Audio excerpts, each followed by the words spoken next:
की जय, लक्ष्मी नारायण भगवान की जय। और चैत्र कृष्ण पक्ष की एकादशी है जिसका नाम है पाप मोचनी एकादशी। इसका नाम है पाप मोचनी एकादशी जो प्राणियों के शरीर से पापों का हरण करती है, पापों को निकाल करके दूर फेंक देती है।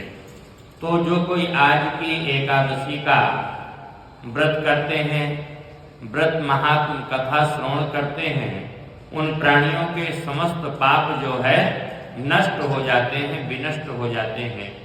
तो आज उसी एकादशी महात्म व्रत महात्म कथा हम आप लोगों को श्रवण करा रहे हैं।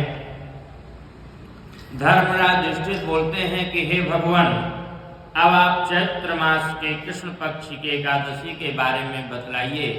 इस एकादशी का क्या नाम है, इस एकादशी का क्या महात्म है और इस एकादशी की क्या व्रत कथा है, तथा इस एकादशी का व्रत कैसे करें, पारण कैसे करें, ये सारा महात्म आप मुझे जो है कृपा पूर्वक सुनाइए।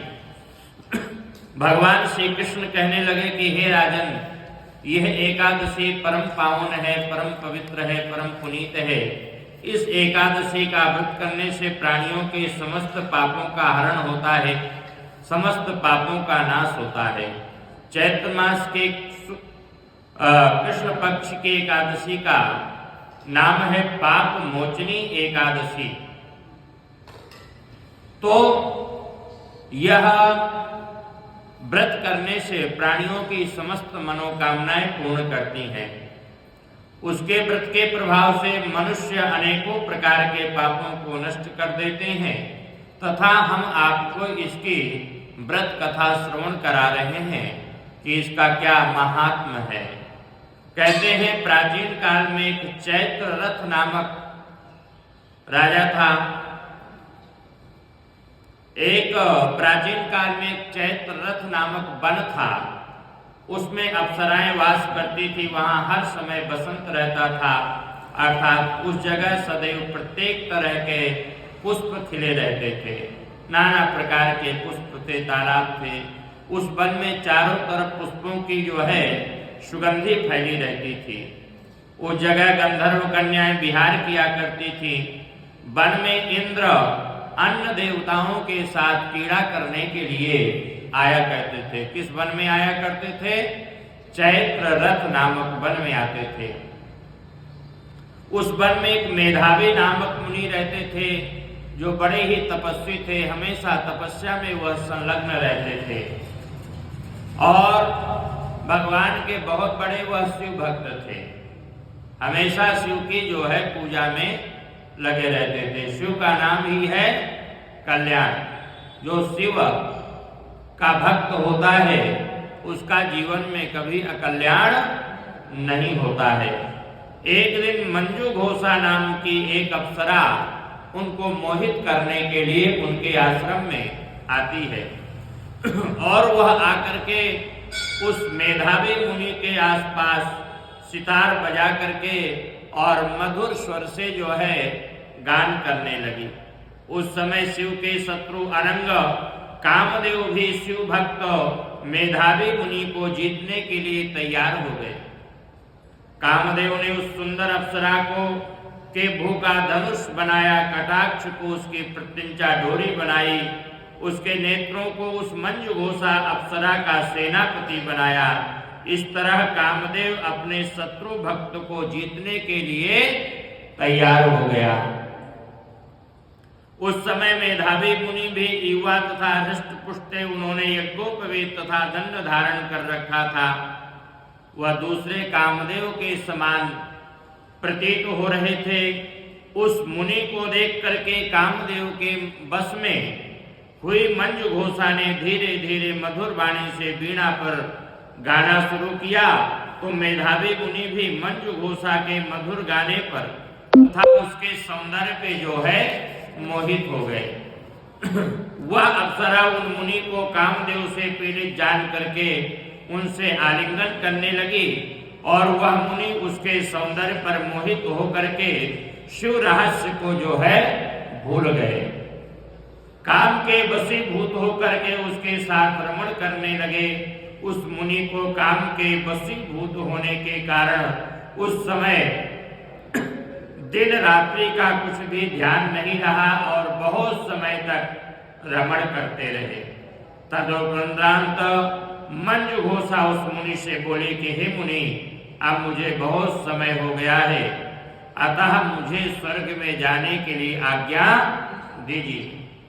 उस अप्सरा के ऐसे वचनों को सुनकर के मुनि बोले कि हे देवी, तू तो आज इसी संध्या के समय आई है, प्रातः काल तक ठहरो। मुनि के ऐसे वचनों को सुनकर के अप्सरा उनके साथ रमण करने लगी और बहुत समय बिता दिया।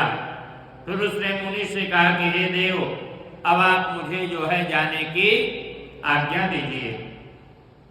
मुनि बोले अभी तो कुछ भी समय नहीं हुआ है, अभी कुछ देर ठहर।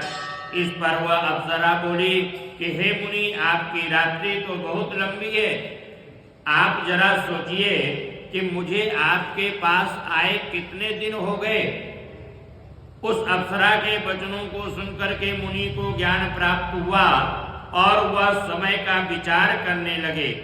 जब रमण करने से उसका प्रमाण 57 साल 7 महीना 3 दिन ज्ञात हुआ तो वह उस अप्सरा को काल का रूप समझने लगे।